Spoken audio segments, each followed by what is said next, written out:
4 fontes da ética, 4 princípios fundamentais e vamos considerar 4 ideais comuns.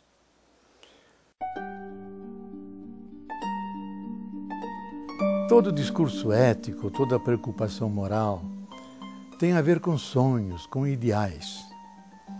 Eles são como as estrelas. Nós nunca as alcançamos, mas são elas que orientam os navegantes e tornam belas as nossas noites. Por isso, o ideal sempre é um estímulo para o aperfeiçoamento e um crescimento em aberto cada vez mais profundo. Um ideal importante para os dias de hoje é o bem comum. Essa categoria do bem comum, ela foi lançada ao limbo. Quase ninguém fala do bem comum.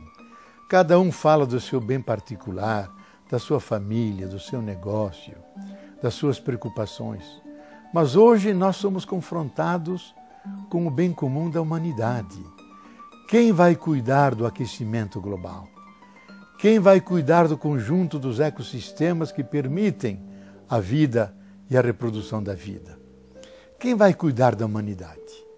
Podemos até perguntar, a quem pertence a Terra? A Terra não pertence aos grandes banqueiros, aos milionários. A Terra é um dom que o universo nos deu. A Terra pertence a Deus. E nós somos hospedeiros nessa Terra. E a nossa função é fazer que a Terra possa ser aquela que acolhe a todos e que possa realizar as bases fundamentais necessárias para a felicidade humana. O que é o bem comum? Na sua infraestrutura é oferecer aquelas condições necessárias para a vida, como é a alimentação, como é a segurança, como é a educação, como é o lazer.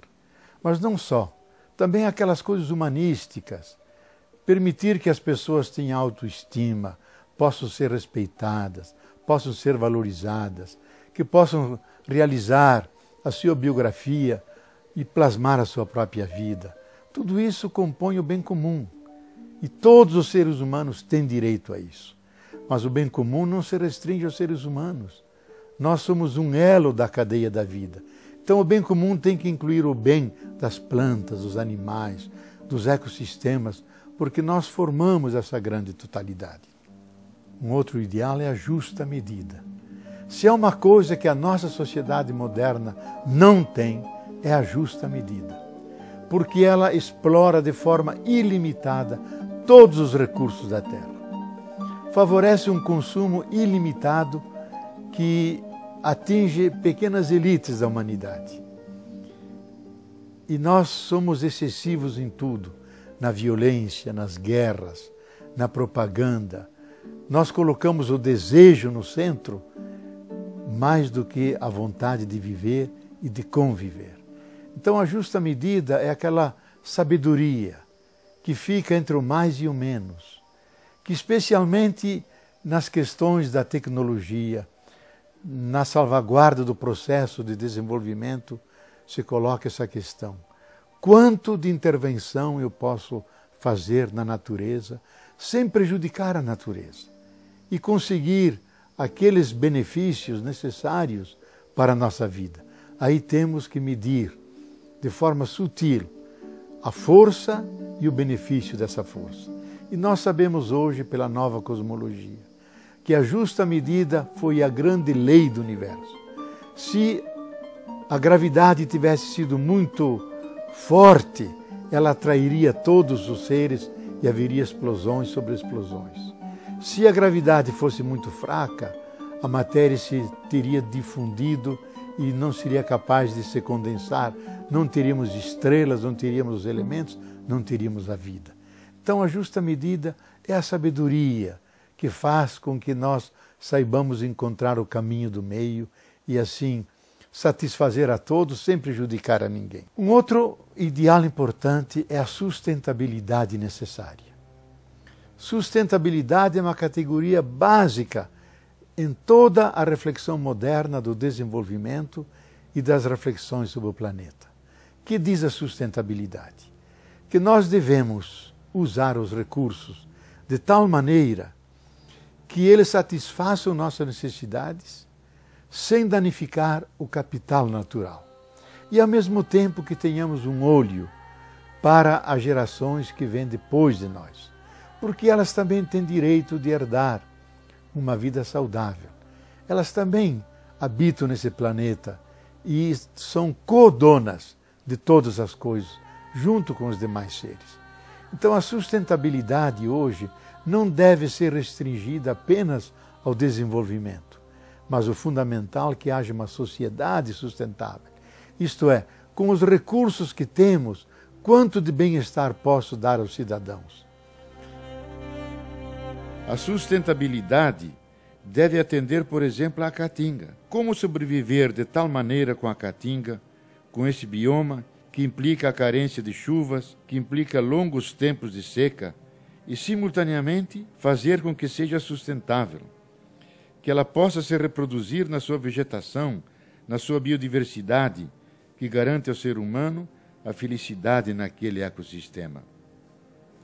É o grande desafio que a sustentabilidade hoje lança ao planeta inteiro. Como fazer que o planeta, profundamente degradado, possa reproduzir a vida e criar todas aquelas condições ecológicas para que a cadeia da vida, todos os seres possam coexistir junto conosco e juntos fazermos essa aventura terrenal e cósmica. E, finalmente, o importante é termos um consumo solidário e responsável. É um outro grande ideal.